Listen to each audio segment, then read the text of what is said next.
Ya estamos por aquí, Marta Olivia López. Buenas tardes, Marta Olivia. ¿Qué tal, Julio? Un gusto empezar la semana aquí en esta gran mesa del canal de Julio Astillero. Jorge Meléndez, un abrazo grande y también a todos nuestros. Igualmente, para ti. Jorge, buenas tardes, ¿cómo estás? Buenas tardes, Julio. Bien, en espera de nuestro siempre esperado Salvador Frausto, valga la redundancia. Que ya está aquí, velo ahí. Salvador, Míralo. ¿cómo estás? Buenas tardes. Hola Julio, Marta Olivia, Jorge, un gran gusto arrancar la semana acá con ustedes. Gracias, muy amables. Gracias, pues con mucha información desde diferentes flancos y déjenme ver cómo estuvimos la semana anterior. Bueno, vamos a empezar directo con un tema que me parece a mí, Marta Olivia, pues que no sabemos todavía cuáles van a ser las consecuencias que implica esta operación Enjambre realizada en el Estado de México con detenciones de jefes policíacos municipales, el suicidio de uno de ellos, Marta Olivia, que lo dijimos en su momento aquí en estas transmisiones, pues resulta muy a veces sugerente de cuántos intereses pueden tejerse en un municipio tan pequeño de 20,000 o 20 y tantos mil habitantes y el jefe policíaco prefiere asesinarse, suicidarse, en lugar de enfrentar pues un proceso que lo habría colocado en situación de delatar en entendimientos, complicidades, en fin. ¿Cómo ver todo este asunto y su repercusión nacional, si es que de veras esto se va a extender? Marta Olivia. Inevitablemente, Julio, ver Operación Enjambre nos hace recordar el michoacanazo. ¿En qué sentido? De la detención de mandos policiales y en aquella ocasión de alcaldes. Sobre todo, primero es la primera referencia. La segunda es que ojalá que en este caso estén muy claras, que las carpetas de investigación estén muy fuertes y que los casos no se vayan a caer. Este es lo primero.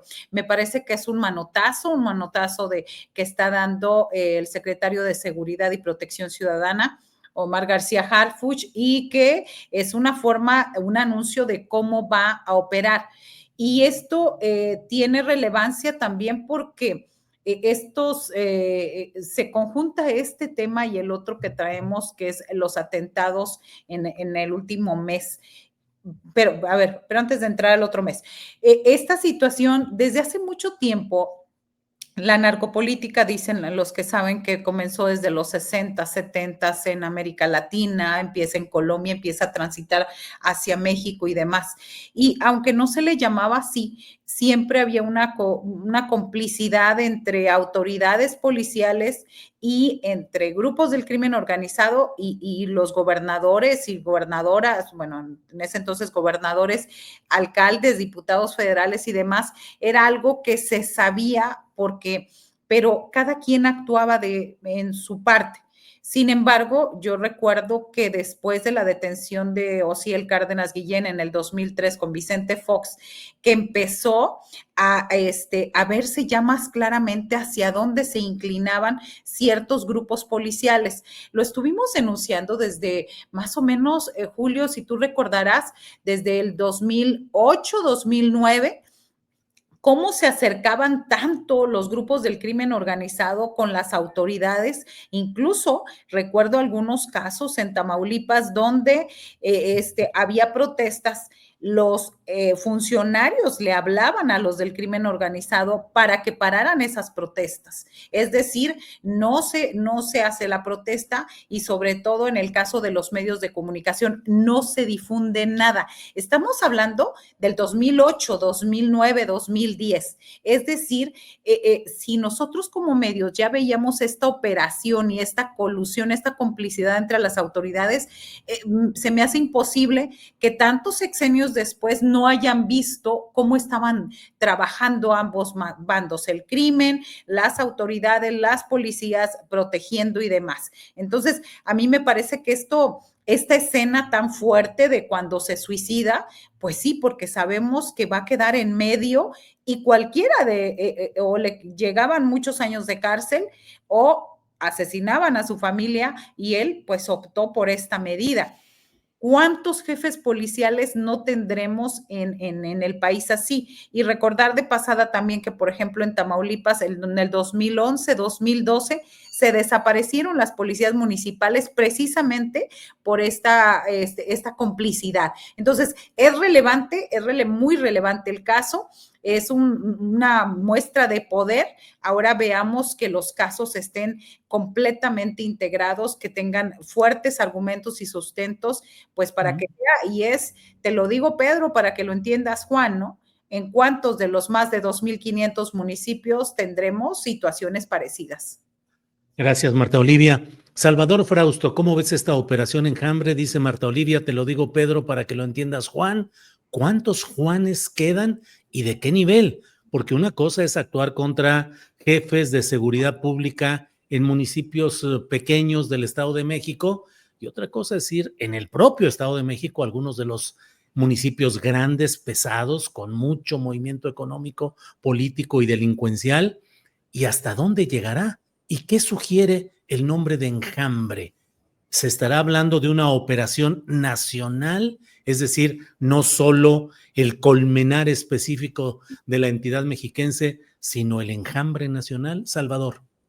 Sí, bueno, en primer lugar, Julio, me parece que es el mensaje es marcar el sello distintivo de la política de seguridad del gobierno de Claudia Sheinbaum, es decir, está mostrando su estilo, la manera en la que lo van a combatir Omar García Harfuch, el secretario de Seguridad Pública. Ahí se alcanza a ver lo que presentó en el plan de seguridad, que tiene que ver con mucho trabajo de inteligencia. Recordemos que ahora, de acuerdo a los nuevos cambios constitucionales, los servicios de inteligencia, la red de inteligencia del país, dependen del secretario de Seguridad Pública, es decir, puede tener acceso de primera mano a los servicios de inteligencia del Ejército, del gobierno federal, el sustituto del CISEN, por ejemplo,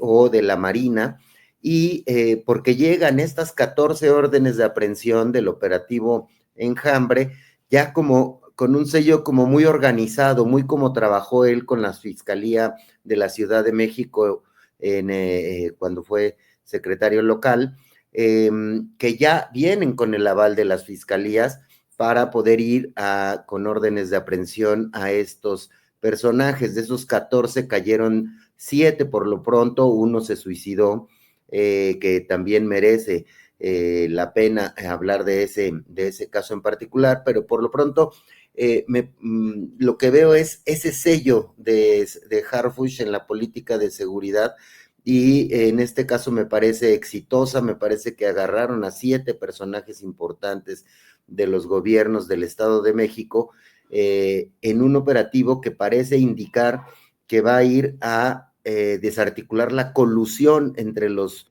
funcionarios públicos y el crimen organizado como uno de los ejes.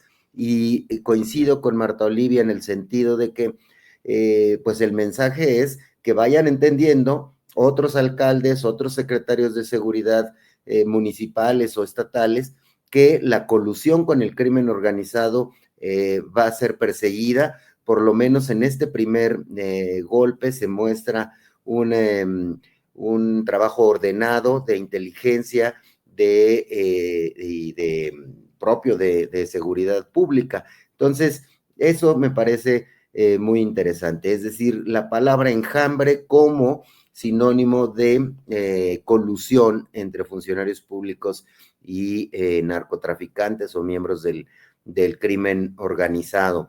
Ese mensaje me parece un mensaje fuerte, importante, que tiene tranquilos incluso a la oposición. La oposición celebró este operativo y las capturas que se lograron, y recordemos que pasar facultades de inteligencia y de investigación a la Secretaría de Seguridad Pública fue aprobado en el Congreso por todos los partidos, incluidos los de oposición, lo cual también deja ver un cabildeo por parte del gobierno de Claudia Sheinbaum con la oposición también un estilo de acercarse, de cabildear, de que se conociera el plan de seguridad. El plan de seguridad se filtró antes de que fuera presentado públicamente por Claudia Sheinbaum y Omar García Harfuch. Varias semanas antes ya circulaba, porque los propios políticos opositores o de Morena lo tenían en sus manos y lo empezaron a circular. Es decir, hay una labor de cabildeo político para que la estrategia de seguridad vaya muy acompañada. Por lo menos hasta el momento eso parece que está funcionando y me parece bastante interesante cómo está ocurriendo. Y cerraría el comentario con el caso del quien se suicidó. Hay una falla grave en los protocolos de seguridad que deben seguir las personas que van a leerle su orden de aprehensión al personaje indiciado. Es decir, llegaron y los audios que circulan por ahí son brutales, de cómo primero le empieza a leer a decirle que va a ser llevado a juicio, y después le dice, oiga, usted trae una arma, puede entregarla, e inmediatamente se dispara el funcionario. Es decir, no se tomaron las medidas adecuadas para hacerlo con la mayor seguridad en ese momento. Gracias, Salvador. Jorge Meléndez, ¿qué opinas de este tema, Operación Enjambre, y el mayor realce público y mediático del secretario García Harfuch, que pareciera que se está jugando una carta fuerte en este proyecto que le puede dar un encumbramiento político mayor? Jorge, tus comentarios, por favor. Pues desde luego que le va a dar un encumbramiento mayor, y sabemos que además la señora Claudia Sheinbaum le tiene pues mucha confianza en eso. Incluso fíjate que en la Ciudad de México han ocurrido una serie de asesinatos y demás con el nuevo gobierno de Clara Brugada y Pablo Vázquez. Por lo tanto, yo creo que este es un golpe muy efectivo, muy eficaz, pero que tiene que ser no solamente eso, sino que tiene que ser la manera reiterada de hacerlo en varios lugares.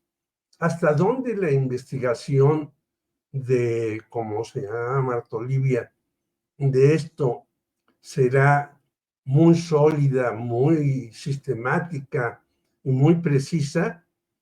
Pues ahí tenemos al señor Gers Manero, que no ha investigado absolutamente nada, o lo que ha hecho lo ha hecho muy mal, y entonces ahí hay una traba. ¿Se te podrá esa traba hacer a un lado para que Omar García Harfuch pueda actuar no solamente en el Estado de México, que es un territorio bastante problemático, porque de los que salen de Morelos, de los que salen de Michoacán y de otros lugares, van al Estado de México? Y por eso en el Estado de México la situación es grave, pero hay otros lugares en donde es todavía más grave. Michoacán, en donde habría que ir a tratar de detener, de parar los cobros de piso, los homicidios dolosos, los secuestros y demás. Yo creo que hay que no festejar, sino decir qué bueno que está sucediendo este tipo de cuestiones, aún con las irregularidades o faltas de protocolo, como lo señala Salvador. ¿Cómo es posible que le llegues a leer la orden de captura, y si uno oye al policía que está leyendo la orden, pues no sabe ni leer, se equivoca y se tropieza y demás? O sea, hay que hacer este tipo de acciones más cuidadosas, más precisas, con las personas indicadas, y llegando a hacerlas con corrección y no con una serie de problemas desde la lectura de la orden hasta dejar que la persona tenga la pistola en la mano y bueno, se suicidó él. ¿Y qué tal si les dispara a los otros y mata a varios y luego a él lo matan? Es decir, hay ahí una serie de dificultades, aparte de las que sabemos que han habido desde hace muchísimos años, y hay libros al respecto, bueno, los de Paco Cruz, los de Ricardo Ravelo y muchos otros más, donde sabemos de las complicidades de las policías municipales y estatales con el narcotráfico. Y bien lo dice Marta Olivia, bueno, hasta exgobernadores de Tamaulipas huyeron, los agarraron y luego ya andan libres. O sea que esto tiene que ser muy serio, muy sistemático y muy profundo para que no solamente sea un inicio promisorio y después se convierta en algo que no tenga profundidad y sustento, qué es lo que se necesita en una lucha contra el narcotráfico por múltiples razones, principalmente por la seguridad de la población mexicana, pero hasta internacionalmente, por el caso de que nos dicen los estadounidenses y los canadienses. Bien, gracias, Jorge. Marta Olivia, me parece que dentro de todo el esquema nacional de este tipo de ataques que se han repetido mucho en bares, llama la atención lo que sigue sucediendo en Villahermosa y en Tabasco, donde se ha dado un cambio de gobierno de Javier May, que es la cabeza de un grupo político distante o confrontado con el grupo político de Adán Augusto López Hernández en Tabasco.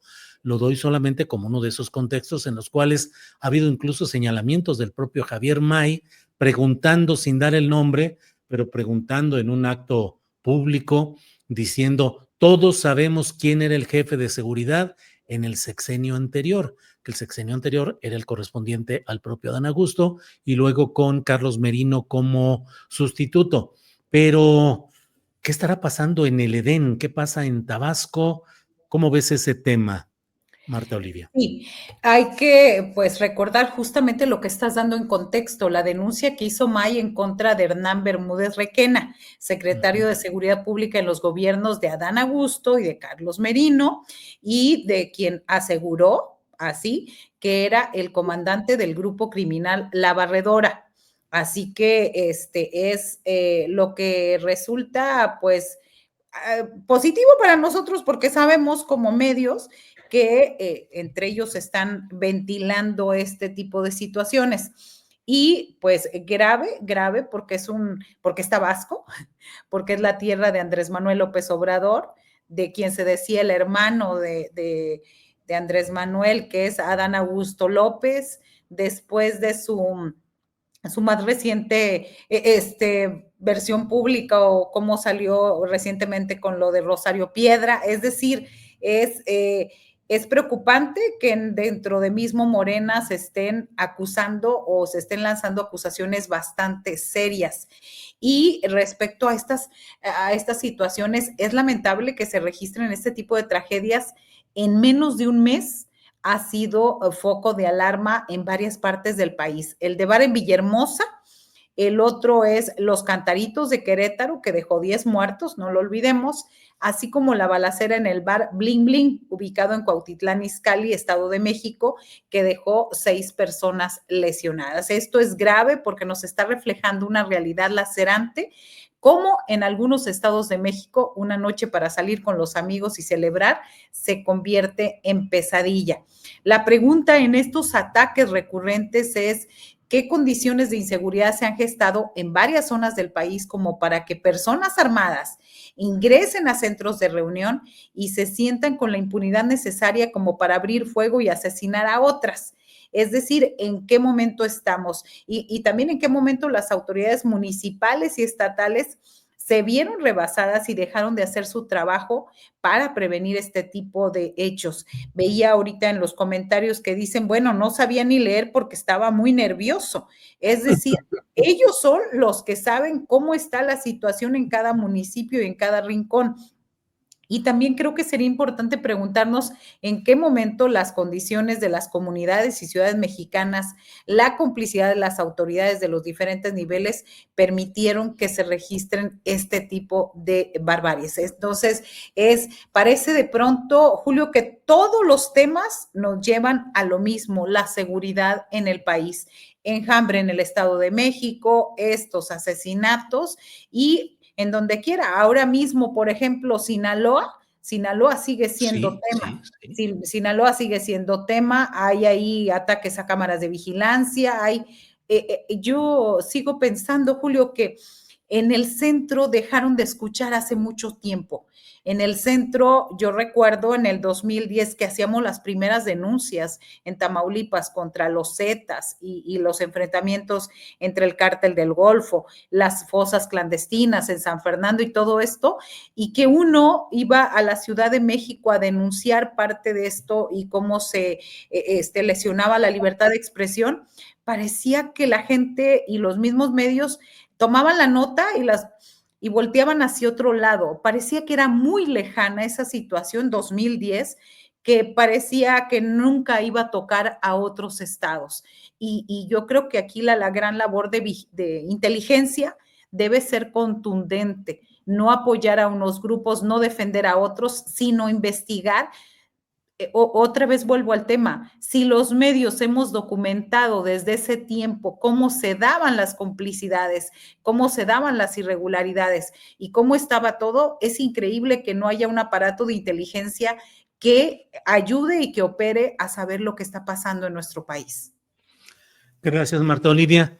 Salvador Frausto, permíteme leer este mensaje en X que puso hace unas horas Adrián López, que es el director del Noroeste, este diario respetable en el norte del país, y dice: día 78, es lunes 25 de noviembre en Culiacán, la ciudad está semivacía, el tráfico es mínimo, los colegios suspendieron clases y en escuelas públicas priva el ausentismo. Anoche hubo 31 reportes de balaceras, balearon 65 cámaras, quemaron casas, mataron a 11. Volvimos al miedo. Lo ligo, Salvador, con lo que está pasando también en Tabasco en particular, entre otros lugares. Pero, ¿cómo ves estas irrupciones constantes en algunos lugares? Y agrego el tema de Sinaloa, Salvador.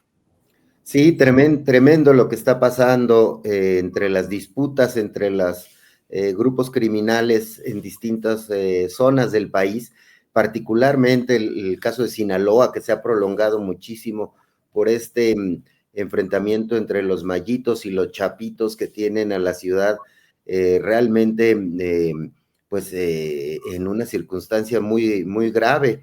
Están viendo desde las ventanas de sus casas una guerra tremenda, una disputa entre estas dos grupos, facciones que integraron el cártel de Sinaloa, otrora que actuaba, digamos, de manera monolítica con los pactos entre el Chapo Guzmán y el Mayo, sin embargo, y otros actores del grupo criminal, pero ahora esa disputa por el liderazgo de la mafia de Sinaloa tiene al Estado realmente en unas circunstancias muy, muy complicadas. También de la mano vemos cómo han proliferado cada vez con mayor frecuencia los ataques en bares, es decir, lo vemos ahora en Tabasco, pero lo hemos visto en el Estado de México, incluso en Querétaro, que no se habían visto casos de esa naturaleza tan sonoros. Es decir, parecieran ser casos que son muy visibles, es decir, en algunas mañaneras han explicado las cifras o los de asesinatos que han bajado un poco, no han subido de manera importante. Sin embargo, el hecho de que ocurran en antros, en bares, están haciendo lo muy visible, muy mediático, y es donde se están disputando los grupos criminales, los mensajes que se lanzan entre ellos. En el caso particular de Tabasco, me llama la atención que quien sale a dar la conferencia de prensa es el secretario de gobierno, José Ramiro López Obrador, hermano del expresidente, que sale y dice, efectivamente, esto es una disputa entre la Barredora, este grupo al que se ha sugerido algunas ligas con el gobierno local anterior, y el Cártel Jalisco de Nueva Generación. Entonces, José Ramiro López Obrador es el que sale, el que lo cuenta en su calidad de secretario de gobierno local, y también es un mensaje, es decir, es un López Obrador diciendo aquí lo que está ocurriendo es un pleito entre estos dos grupos criminales, y ya tenemos identificados a 7, dijo hoy en la conferencia de prensa, a 7 personas que fueron las que entraron, y estamos buscándolas. Me parece que fueron 6 muertos y una decena de heridos, terrible. Ese modus operandi de atacar en los antros, en las discotecas, le da un componente mediático mayor y de mensaje entre estos grupos criminales. Entonces, me parece que efectivamente habrá que ver cómo siguen. En el caso de Querétaro se ubicó más o menos rápido a algunos de los responsables, pero habrá que seguir con mucha atención lo que pasa en Tabasco, y también las acusaciones políticas o insinuaciones de vínculos entre políticos y narcotraficantes, también habrá que seguirlo con mucha atención. Gracias, Salvador. Jorge Meléndez, ¿cómo ves toda esta constante ebullición en materia de crimen organizado y agresiones entre ellos a la población civil, los ataques a los bares? ¿Qué contexto político, social o económico darle a todo esto? Sí, en lo inmediato, pues lo terrible de los hechos delictivos, pero ¿qué hay en el contexto, en lo global de lo que estamos viviendo, Jorge? Bueno, yo creo que si uno ve series de televisión en España, en Luxemburgo, en Suecia, este tipo de antros están manejados por mafiosos en todas partes. Y en México también. Lo que pasa es que en México la cantidad de armas que tenemos son impresionantes. En todos aquellos países se trata de controlar las armas. Aquí tenemos pues una entrada de armas que ya Marcelo Ebrard había presentado una posición mexicana, pero pues los Estados Unidos no van a parar la venta de armas. Y tenemos ese problema. Ha habido proyectos y programas para que la gente entregue las armas y han tenido relativo éxito, pero yo creo que se necesita algo más para hacer una situación en donde no veamos, y lo vemos aquí en la Ciudad de México, que hay personajes y chavos que andan con armas y demás, y vemos cómo ya ni siquiera vayamos a los bares. Yo ayer fui a un centro comercial y están vendiendo una serie de bebidas energizantes con alcohol a chavos menores de edad. O sea que hay una campaña para intoxicar a las personas y luego llevan sus armas y hasta matan personas. Yo creo que tendrá que ser otra de las cuestiones que hay que atacar. Este tipo de lugares, ya ha habido algunos en donde llegan militares, la Guardia Nacional, y encuentran una cantidad de armas. Ya ha habido también ataques a los llamados monstruos, estos vehículos que usan los narcotraficantes para hacer sus agresiones y demás. Pero se necesita hacer mucho más, porque los bares, pues tú puedes entrar en un bar con tus armas o llegar y matar a 10 e irte corriendo, y te protegen las propias policías. Estamos pues ante dos elementos que yo creo que habría que poner el ojo, el cuidado y una serie de medidas. Los antros que se abren en México son en todas partes. Hay uno incluso que cerraron y le pusieron sellos, y encima de los sellos pusieron una serie de nuevos sellos, pero que como que está abierto y sigue funcionando en la Ciudad de México. Entonces yo creo que hay que poner la atención en las armas y en los santos, porque si no, esto va a seguir pasando. Y también medidas en donde en centros comerciales no vendan estas bebidas energizantes con alcohol a jóvenes. Yo ayer lo vi y dije, qué horror, estamos en un centro comercial muy rimbombante y llegan 4 jovencitos a pedir su bebida y se la sirven con alcohol. Hay que poner más orden en esto, porque esto sucede en todas partes del mundo. Por eso yo empezaba diciendo eso de las series, en donde en cualquier país de Europa sucede eso, pero la gente no anda armada y de repente uno ve las cosas aquí en México. Si no ponemos atención en eso, va a seguir pasando. Y finalizo con lo de Sinaloa. 78 días, nosotros y tú lo dijimos, que en Sinaloa, en Culiacán empezó, pero se ha extendido a otros municipios de Sinaloa, donde eso no para. O sea, mandan más Guardia Nacional, Ejército, Armada, y sigue la matanza, y sigue los sinaloenses casi recluidos en su casa.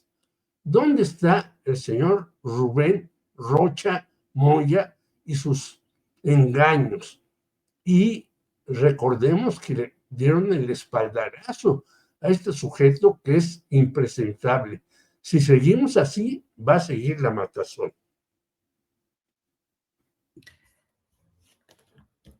Su micro.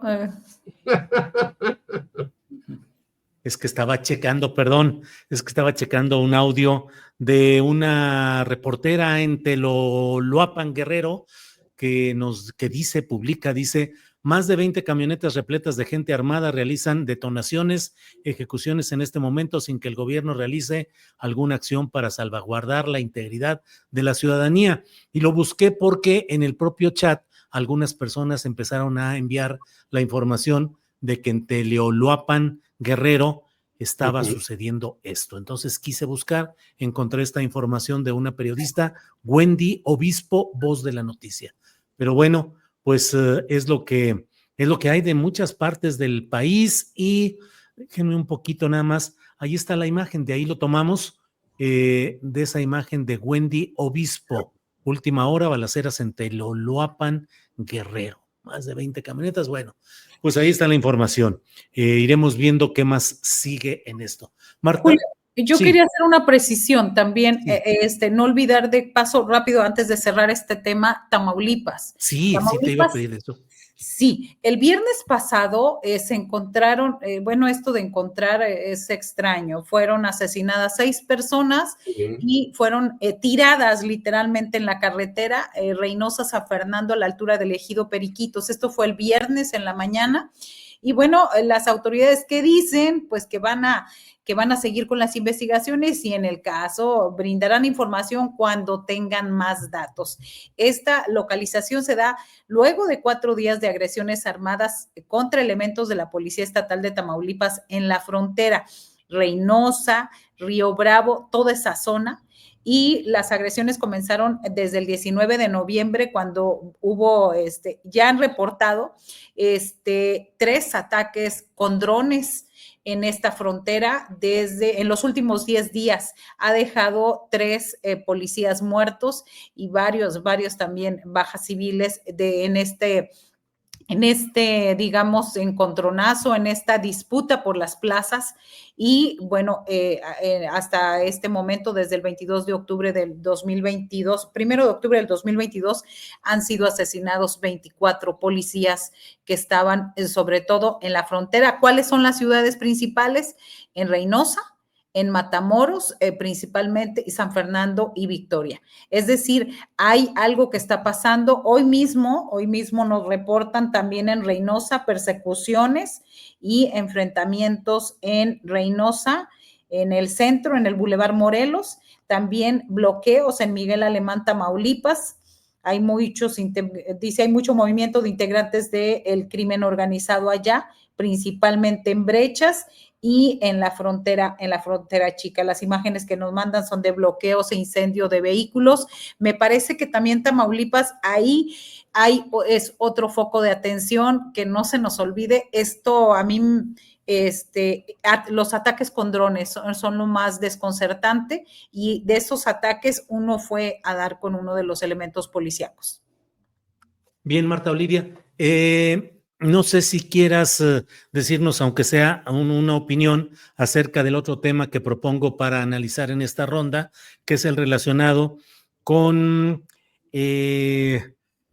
la oposición, porque finalmente en medio de este cuadro y de lo que está sucediendo, los sectores, un segmento de la oposición muy relacionado con el movimiento rosa, con la defensa del INE en su momento, pues está buscando nuclearse ahora en un nuevo partido cuya simiente, cuya base sería el Frente Cívico Nacional, así llamado, pero son los personajes, digamos, los de siempre. Y yo en la columna astillero de hoy hablé del partido Gelatina y hablé de que son los mismos con personajes reciclados y con los mismos ingredientes, porque son Acosta Naranjo, Fernando Belaunzarán, Amado Avendaño, Álvarez y Casa, y se habla de que en ese esquema estaría también Xóchitl Gálvez.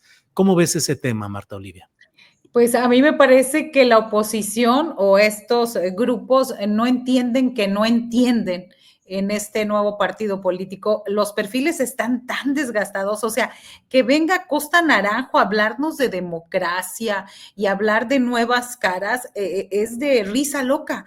Estos señores han demostrado que le han faltado a la ética, a los principios políticos, como en el caso de Acosta Naranjo, que él señaló que están convocando a ciudadanos que estén cansados de partidos tradicionales. Me parece que no se ha visto, me parece que no es absurdo en todos los sentidos, porque él forma parte de esos partidos tradicionales que han hecho exactamente lo mismo. Me recuerda a Julio este meme de una niña, con coletitas así rubias y que está con su cara bien enojada. Dice, ¿me quieres ver la cara de tonta? O sea, así me imagino yo a este señor. No es creíble y no es congruente que políticos como Xóchitl Gálvez, como Belaunzarán, como pues no podría decir que el neoderechista Amado Avendaño, y qué triste la historia porque su familia era algo distinto, pero pretendan pasar ahora como una alternativa política para las y los mexicanos que no están de acuerdo con los tradicionales. Creo que lo que deberían de hacer es retirarse, hacerse a un lado, volver a este momento de reflexión y entender que son otros tiempos, que la mayoría de los electores los rechazaron y los siguen rechazando porque no son serios, porque no representan ninguna propuesta ni ningún cambio. Ellos siguen siendo los mismos de antes con nuevos partidos, y eso pues no es suficiente en este México que vivimos. No se dan cuenta que al seguir insistiendo en lo de antes solo le hacen un gran favor a la alianza gobernante, que eso tampoco es que sea tan mala noticia, creo. Así que grave lo que pasa es cuando nos hablan, y quiero terminar con esta parte, para que Eduardo Verástegui venga y tontee a Marco Cortés, tontee a Xóchitl Gálvez, de repente con los argumentos y la forma en que se dirige, digo, caray, hasta este joven que nunca ha trabajado en su vida y que ha vivido de la actuación y de las fundaciones internacionales, que quiso ser candidato presidencial, los venga a tontear, quiere decir que no hay más cuadros, que no hay nada y que ellos tampoco les pueden contestar nada. Bueno, pues gracias, Marta Olivia. Salvador Frausto, ¿cómo ves el tema de este intento de reorganización opositora con un partido. Fue anunciado este sábado en una reunión del Frente Cívico Nacional con un discurso de Acosta Naranjo que, híjole, es así como decibeles en sustitución de los conceptos, o sea, elevar la voz y a veces la voz como con tono de preinfarto, así, la vehemencia y el decir que las cosas tienen que cambiar porque tú lo dices, pero sin programa, sin un plan alternativo, y me parece a mí que los mismos. ¿Cómo ves, Salvador? Sí, bueno, me parece que el movimiento gelatina pues no cuaja, ¿no? Porque están haciendo los mismos pasos que han hecho durante la campaña y durante todo el sexenio anterior. La oposición sigue dando tumbos, sigue mostrándose eh, lejos de una narrativa, de un discurso que interese a una mayor cantidad de personas. Y además me parece que nacen hasta en este tibio intento del movimiento cívico, Frente Cívico, parecen que les da tanta vergüenza que hacen su evento en sábado, y un día antes Xochitl había dicho, empezado a dar un rol por los noticieros de radio y de televisión, que ella va a lanzar también su partido político, pero no queda claro, dice que platica con los del Frente Cívico, pero no sabe, no los ve tan frescos, ¿no? No los ve con caras nuevas, y entonces ya de entrada estos esfuerzos, digamos, fuera de partidos, que sería la combinación de Xochitl con lo que queda del PRD, más algunas organizaciones civiles, surge pues desde una gelatinosidad tremenda, es decir, sin discurso, sin propuesta, con las mismas personas de siempre. Y luego, si recapitulamos a ver la elección en el PAN, pues nació el presidente, el nuevo presidente del PAN, nació muerto políticamente, bautizado, ya se le conocía como jefe del cártel inmobiliario, pero de inmediato, con mucha astucia, Claudia Sheinbaum lo señala como jefe del cártel inmobiliario, y la propia Margarita Zavala y Felipe Calderón lo han señalado de lo mismo. Hay gente en la cárcel por esa misma circunstancia.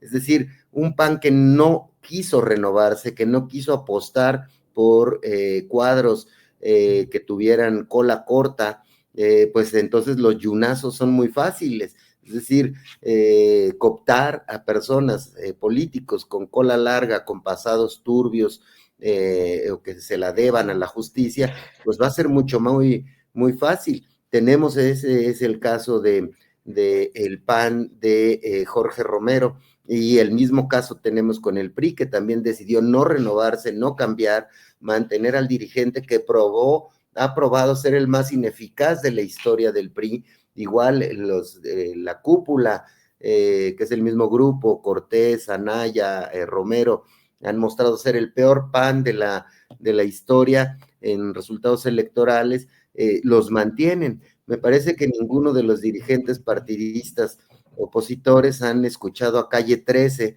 que dice que si quieres cambio verdadero, pues camina distinto. Ellos siguen caminando igual, directo al desbarrancadero, al precipicio.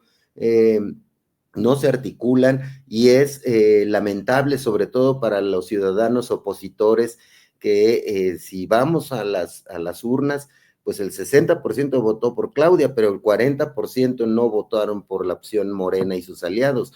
Esos ciudadanos están sin rumbo, sin líderes que los representen, y que además, pues Morena debe estar muy feliz, porque si hay dos partidos organizados importantes, excluyo de momento Movimiento Ciudadano, y luego van a surgir dos partidos, el Rosa y el de Xochitl Rosa Claro.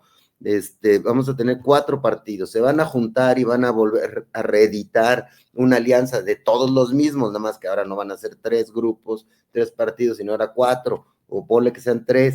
Es una irracionalidad política sobre la que se están navegando. No me parece que sea el caso de Movimiento Ciudadano, donde Álvarez Maínez demostró en muy poco tiempo sacar su 11% de votos, se le ve como una figura fresca, parece que va a salir como candidato de unidad, identificado con causas más de jóvenes, entonces ahí me parece que tienen su espacio para crecer, pero el PRI me parece que va hacia perder el registro y el PAN a disminuir aún más la fuerza que tiene actualmente, Julio.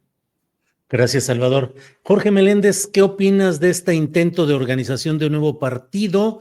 Y no deja de haber cierto ingrediente irónico de que algunos de los ideólogos o voceros o promotores principales hayan tenido más bien una referencia de alguna forma de izquierda en su historia anterior, como son Álvarez Acosta, Belanzo Arán, digo con otro tono, pero el propio Ramón Sosamontes, en fin.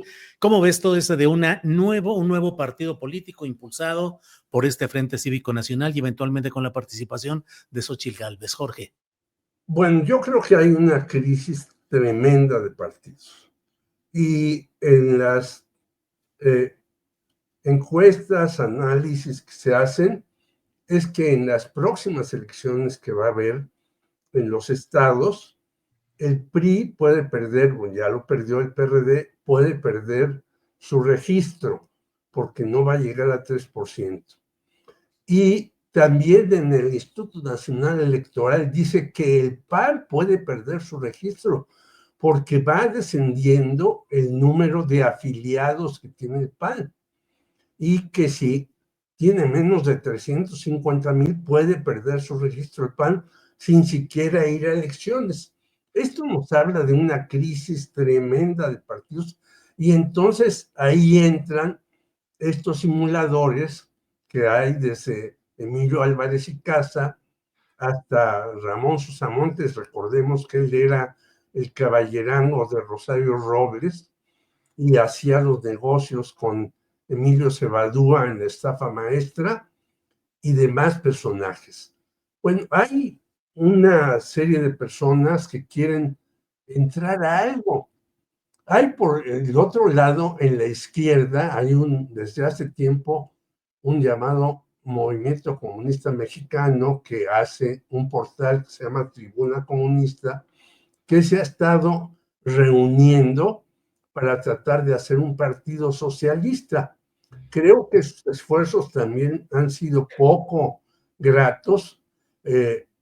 Las personas que han reunido son pocas, no se ve que tengan un planteamiento muy sólido y preciso de lo que quieren, qué es lo que se necesita, porque todo el mundo tiene como consigna, bueno, Morena está mal. Y yo creo que en Morena también las cosas no están así como para echar cohetes, a pesar de que la señora Claudia Sheinbaum siga elevando, ya está por 75% su satisfacción que tienen los mexicanos respecto a ella, pero acabamos de ver que en Morena de la Ciudad de México, pues todo resultó por unanimidad y la nueva dirigencia está ahí muy contenta. Es decir, tenemos un problema en México de qué y hacia dónde debemos ir, con qué rumbo, con qué ideología, con qué propuestas programáticas y demás. Quizá por eso algunos tratan de formar partidos aquí, allá y acullá. Claro, estos de que pues aparentemente jefatura Guadalupe Acosta Naranjo, pues son realmente impresentables. Y se suman a ellos otros más impresentables. Yo creo que eso no tiene ningún fin real, ni mucho menos lo que dice la señora Xóchitl Gálvez, que también, a pesar de, como tú dices, sus jiji, jaja, jeje, pues no plantean nada nuevo, plantean lo de siempre, pero ¿qué proyecto es el que debemos de tener para lo que estamos viviendo en una globalización que se está derrumbando, pero que está avanzando en lo más nefasto, en el cambio climático, en la venta de armas, en el rechazo a los migrantes, siendo que ellos han sido el sostén no solamente en Estados Unidos, sino en muchos países de las economías. Por lo tanto, yo veo que estos esfuerzos que hacen estos señores son muy reflejados en los medios opositores a Morena, pero no tienen ningún sustento ni ninguna firmeza al respecto. Por lo tanto, pues yo creo que es por demás seguir hablando de ellos. Bien, Jorge, gracias. Pues el tiempo se va, como siempre, son las 2:52 p.m. Les pido que avancemos en la parte final, postrecito, lo que deseen agregar. Ya saben que puede ser dulce o amargo, o semiamargo o semidulce, el postrecito. Marta Olivia, ¿qué nos dices ya en esta parte final, por favor? Sí, pues si nos había sorprendido allá por julio del 22 que Alito Moreno fuera el vicepresidente de la Internacional Socialista, tal vez dejó en pausa su cargo para regresar ayer. O sea, él se declaró casi anticomunista, pero luego va a casa del gran Pepe Mujica y lo abraza, le regala algo, es bastante extraño, perdón, pero lo más extraño es que gana la izquierda allá en Uruguay y él celebra y baila. O sea, eso es como inconcebible, pero además me parece que estábamos en a las 9, recuerden, a las 9 todos los días por el canal de Julio Astillero, estábamos ahí pasando la información y entramos a su cuenta donde lo están, y de repente empezamos a ver muchas felicitaciones a Alito Moreno, y dijimos, a ver, ¿cómo quién lo felicita? Pues ahí activaron un troll center y cuentas falsas para felicitarlo, para hablarlo y decir que es un gran estadista, y puras cuentas que no tenían más de 10 seguidores, y que Camila Olvera en julioastillero.com hizo un seguimiento de las fotografías que utilizan, muy breve, y donde pues son fotografías robadas, son trolls totalmente, así que no solamente se construye un pasado a la izquierda o un presente de izquierda socialista, y es bastante extraño lo que sucede, celebra el triunfo de la izquierda allá en Uruguay, sino que también activa su troll center para felicitarse. O sea, yo jamás pensé que lo iba a ver, porque él odia la izquierda y el populismo y todo lo demás. No sé, pero bueno, ese es mi postrecito.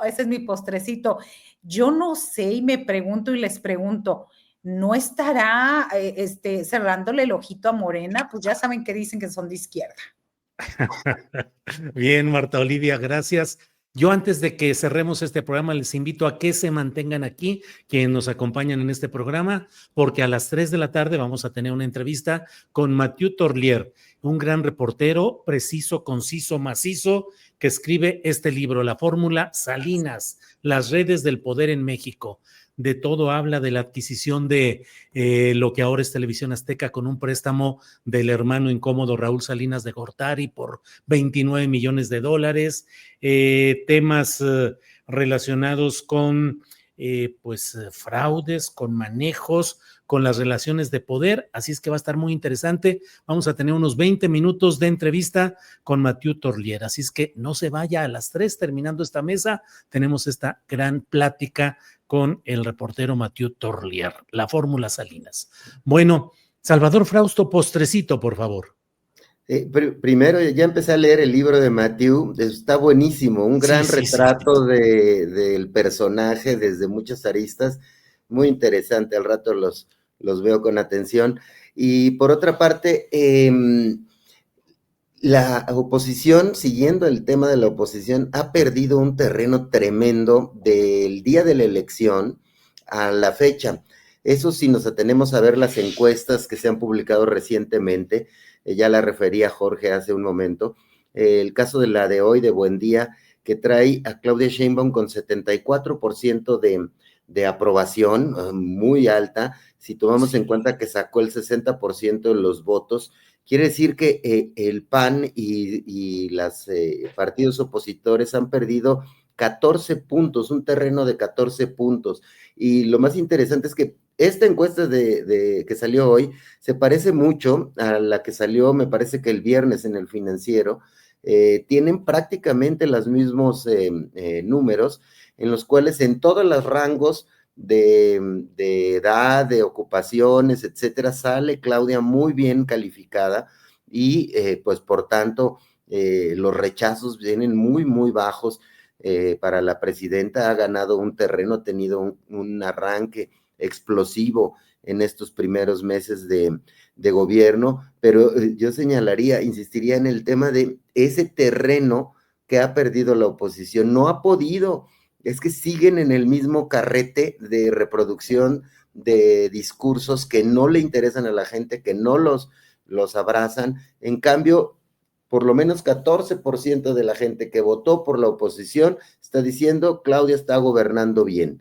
Y en los asuntos un poco más bajos que tiene Claudia es en el tema de seguridad, es el de los que tiene menos apoyo, pero aún así está bien vista, es decir, está por arriba casi en el 60% de aprobación su política de seguridad, pero en otros rubros está muy alta. Otro de los asuntos que puede ser el flanco débil de Claudia, viendo el detalle fino de las encuestas, es que la cercanía con López Obrador, que si es autónoma o no es autónoma, es el otro punto más o menos frágil de Claudia, aunque también está en alrededor de 55% la ven autónoma, pero hay un porcentaje alto que la ven muy cercana a las políticas de López Obrador, y sin embargo está el otro dato, que uno de los 4 asuntos que más le celebran a Claudia Sheinbaum es que continúe con las políticas de López Obrador, pero lo que más le apoyan son los asuntos que tienen que ver con el apoyo a los más vulnerables, a los jóvenes, a las mujeres. Entonces, es muy interesante este arranque de sexenio, sobre todo porque si volteamos a ver las narrativas opositoras, siguen siendo las mismas que durante la campaña, las mismas que durante los últimos años, y siguen teniendo los mismos resultados, siguen fracasando esas narrativas, no están captando de gente ni simpatías, están perdiendo simpatías. Ese es un dato muy, muy fuerte, incluso para los medios de comunicación, en los que se dominan las voces cercanas al PAN y al PRI, a esta narrativa xochilista, cómo esa narrativa la insisten y falla. Es decir, en la reforma judicial otra vez la pusieron y falló. No va a haber candidatos a jueces y hay creo que 25,000. No, es decir, fallan en todas sus, son como los profetas al revés, ¿no? Ya sabemos que si dicen que algo va a pasar, no va a pasar, ya sabemos por dónde va ese asunto. Bien, gracias, Salvador. Para cerrar, y recuerden que ahorita vamos a entrevistar enseguida a Mathieu Torlier sobre este libro, La Fórmula Salinas. Jorge Meléndez, postrecito para cerrar, por favor. Rápidamente, en Uruguay gana Yamandí Orsi, un discípulo de Pepe Mujica. Hay que recordar que hace poco entrevistaron a Pepe Mujica y dice, en la política no hay que hacer negocios, hay que hacer política. Yo la hice, traté de cambiar el país y quiero decir que lo cambié poco. Él mismo es autocrítico. Ese sí es un hombre de izquierda porque hace las cosas bien y se autocritica, no es complaciente. En Chile, por cierto, ganaron en muchas concejales, la izquierda también, a pesar de su división y sus problemas que ha tenido Boric, la señora Camila Vallejo y demás. Y yo quisiera terminar diciendo que murió ayer Rodolfo Echeverría Gaitán, el Chicali, un señor que, porque ya estaba grande, que entrevistó Jacaranda Correa y que tiene un documental con él, que además tiene una carta al padre, así como Kafka, en donde pone barrido y regado a su padre, que fue dirigente del Partido Comunista Mexicano. Y que al final era un transexual, se puso como nombre Irina Layevskaya. Y Rodolfo Echeverría Gaitán, que era su nombre de registro, fue un personaje que ayudó a la Revolución Cubana hasta sus últimos días y que luchó por los transexuales, algo que molestó a su papá porque era un comunista ortodoxo. Y ahí vemos cómo ahora se abren nuevas vertientes en todas partes del mundo a los nuevos tiempos. Y por eso, cuando decía Salvador, siguen con el mismo discurso, pues si sigues con el mismo discurso y no te abres a los nuevos tiempos y no ves el futuro, a lo mejor también en Morena pueden tener problemas más adelante, porque tú has entrevistado a varios, y yo quiero sumarme a esto, de que los que están en el gobierno tienen que aceptar la crítica y no, en lugar de aceptarla, reprobarla como hicieron la Comisión Nacional de Derechos Humanos con Sabina Berman, pero han hecho con otros, incluso con nosotros mismos que estamos en tu portal, que a veces somos vistos como enemigos de Claudia Sheinbaum, lo cual no es cierto, por hacer críticas a posiciones o acciones que son para nosotros no muy eficaces y hasta reprobables. Con eso termino. Gracias, Jorge. Gracias, Marta Olivia. Gracias, Salvador. Nos vemos la próxima semana. Gracias a los tres. Hasta luego. Hasta luego. Adiós. Buenas Gracias.